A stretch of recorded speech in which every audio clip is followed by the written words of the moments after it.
Today we'll be looking at the high hang clean. This is a common teaching progression for the clean and normally where I start people off. This drill can be used to teach lifters the importance of speed under the bar also.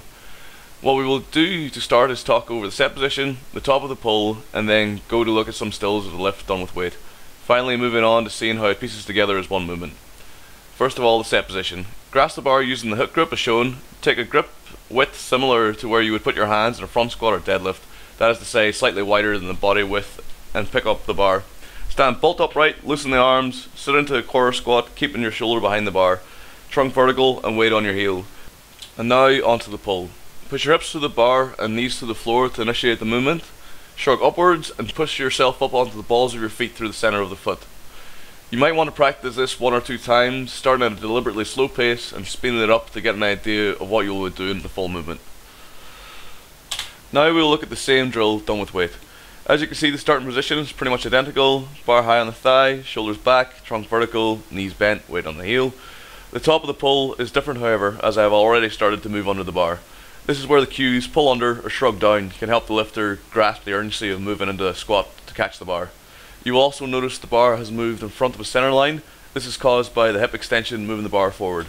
The trajectory of the pull will bring the bar back to the lifter and behind the center line, meaning they do not have to chase the bar forward. I would like to take this opportunity to emphasize the importance of the set position. It is important to be strict with the correct starting position with this drill, as the biomechanical inefficiency of the start position forces the lifter to figure out how best to move the bar. Just relentless practice of this drill will help people grasp the fact that a clean is in effect a throw and a catch.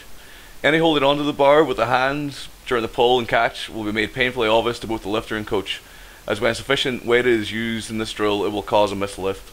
Allowing the lifter to sink the bar further down the thighs allows for more room for error, allowing swinging, etc. to occur, and makes the learning process obtusely difficult. What we will see now is this drill done at full speed and also at 30% speed, so you can see what it looks like in the flesh. Some useful cues you might want to think of when doing this movement: jump off your heels, strike the bar and move. I like to think of hit and move to emphasize the speed of the movement. As previously mentioned, shrugging down and pulling under, stroke jumping under, are also useful cues. When you first start doing this drill, you might want to do it to a power catch so you can figure out the pull.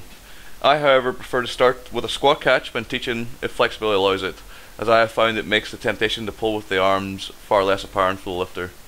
This is however a preference in my teaching and may not work for you. Many outstanding coaches advocate using the power as a teaching tool first. This is just the first of a number of teaching drills used to teach both clean and the snatch, all of which we will be covering in this series. If you want to learn how to clean however, this is definitely the place to start. This concludes our video for today. As always, if you have any questions, feel free to leave a comment or an email. Like, subscribe, and I'll see you next time.